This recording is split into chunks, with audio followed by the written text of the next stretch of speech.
Salutare toată lumea! Astăzi continuăm cu subiectele de BAC. Începem ușurel cu subiectul întâi, unde nu ar trebui să ne dea nicio mică problemă. Hai să vedem. 1. Citim. Indicați valorile expresiei C++ alăturate. 22. Le luăm pe rând. Sunt de același grad. 22 div 20. Putem spune direct că o să fie rezultatul o să fie 1 ori 20 div 2, care o să fie 10. Răspunsul este C. Nicio problemă, cum am spus. Hai să vedem la 2.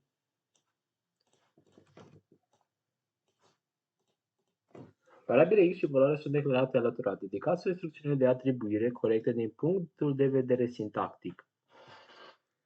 Ok, avem o structură cu o denumire de 50 de caractere de tip char. Bine. Pe lângă asta un float, cantitate și preț. De ce tip float? Pentru că poate să fie cu virgulă, de exemplu. Mai avem 2,5. Și x, variabila x care poate să aibă aceste tipuri de date. Bine. X nu o să poată fi egal cu denumirea aceasta. x.produs.preț. Nu apelăm cu numele, nici așa. De fapt, float o să ia valoare, da, e ok. Float, valoare float, e cu totul altă variabilă. Valoarea 2 ori x.cantitate, ori x.preț, da. Ce? x.denumire de 5, ia valoare borsec, greșit. Nu așa, nici măcar nu așa citim serie de caractere. Deci răspunsul o să fie D, pentru că doar prin punct putem apela aceste caracteristici. Și într-o variabilă de tip float o să punem 2 ori x.cantitate ori x.preț. Răspunsul ar fi D.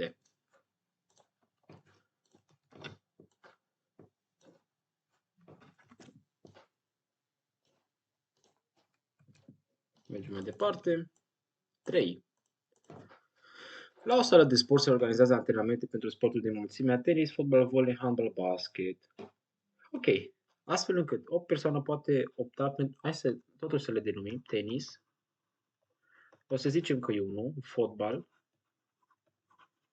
E 2. Volei. O să fie 3. Handbal. O să fie 4. Și basket. O să fie 5. Bine? Astfel încât o persoană poate opta pentru un pachet de antrenamente pentru 2 sau 3 sporturi. Ok, dar nu poate alege fotbal și basket în același pachet. Deci, 2 trebuie să fie diferit de 5. Utilizăm metoda backtracking se generează toate posibilitățile unei persoane de a opta pentru un pachet de antrenamente în cadrul sălii de sport. Două pachete sunt distincte dacă diferă prin cel puțin un sport ales. Deci, 1, 2, 3 o să fie egal cu 1, 3, 2. Deci trebuie să fie clar diferite. Bine.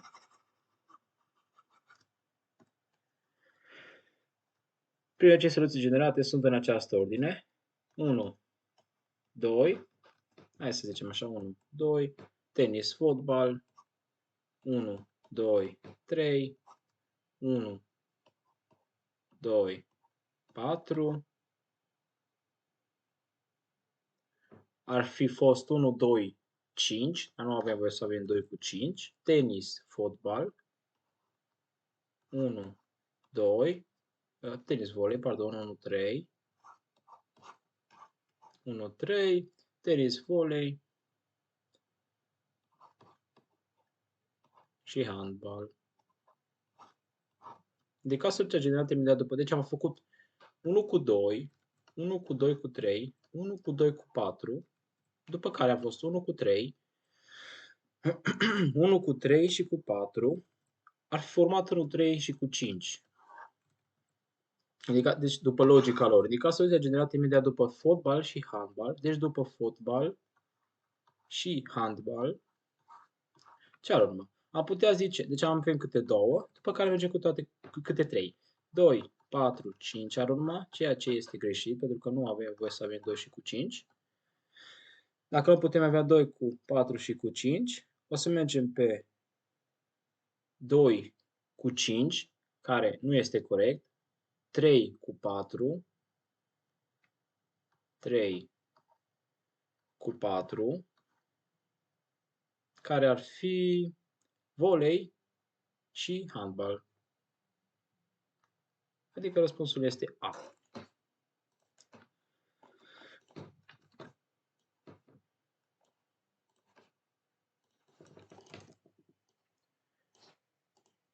Un graf neorientat, dar cu 6 noduri împutate de 1 la 6 are unghiurile 1, 2, 1 cu 3, 2 cu 3, 4 cu 6.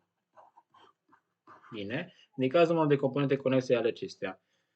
Avem o componentă conexă, a doua componentă conexă, zice că e de 6 noduri. 1, 2, 3, 4, opa, 5 lipsește, deci 5 e undeva pe aici, deci o să fie 1, 2, 3 componente conexe. Răspunsul este B. Bun, mergem mai departe pe exercițiul 3, 5. Repejor, repejor. Hai să-l punem aici. Fac un screenshot. Așa.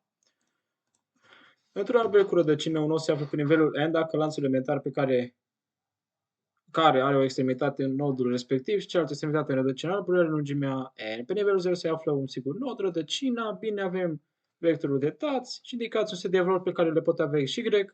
Știi că pe ultimul nivel există 5 noduri frunză și că un singur nod este numerotat cu o valoare egală cu numărul său de descendenți direcți fi de tip frunză.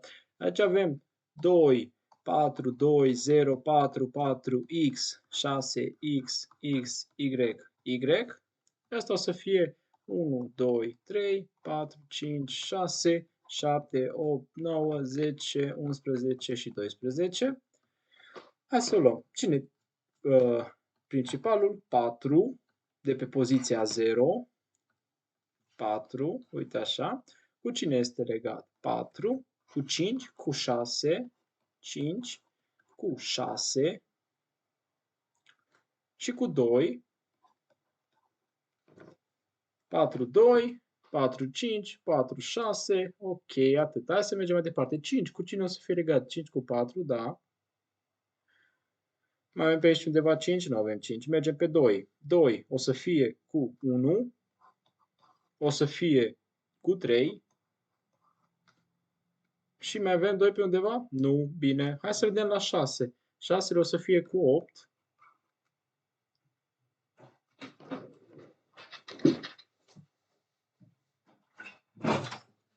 Bun, mergem mai departe. Mă scuzați, 6 o să fie cu 8. Mai avem pe aici un 6, nu mai avem niciun 6. Cam după ideea asta e cel mai ușor să le luați. Vedeți perechile direct dacă vă desenați vectorul și pozițiile. 8 nu o să mai fie cu niciunul dintre ele. Bine, asta ar fi vectorul inițial. Dacă înlocuim aici 11 și 11, deci că pun 11, 11, 11, 12, 12. Pe 7 aș avea 11, nu e legat aici. 11 aș avea pe 9, nu e legat aici.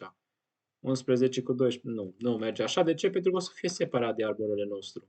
Nu avem cu ce să le legăm, nu se iasă niciun alt nod. 8, 8, 3, 3. Hai să vedem. Care e 8? Cu 7. O să fie legat de 7. Bine. 8. Pe cine mai are? L-are pe 9. Corect? Y3 o să fie cu 11 și o să mai fie cu 12. Avem 5 frunze pe ultimul nivel? Nu, deci e greșit. Avem nevoie să avem 5 frunze pe ultimul nivel. Deci nu luăm așa. Opa. Uite așa. Hai să vedem. Următorul. 3. Opa. 3. 3. 3. 8 și 8. 3 o să fie cu 7. 7. 3 o să fie cu 9. Așa. 3 o să fie cu 10. Bun. Y o să fie cu 8. 8 o să fie cu 11. 8 o să mai fie și cu 12. Din perechile astea. Bine? Avem 5 frunze la final. Avem un singur indicație de valori pe care pot avea și Y, știi că pe ultimul nivel există 5 noduri de tip frunză și că un singur nod este numerotat cu o valoare egală cu numărul său de descendenți direct fi. Dacă ne uităm, 3 e singurul nod numerotat cu numărul său de descendenți direct fi de tip frunză. O frunză, o doua, a treia, de 3. Da. Răspunsul este C.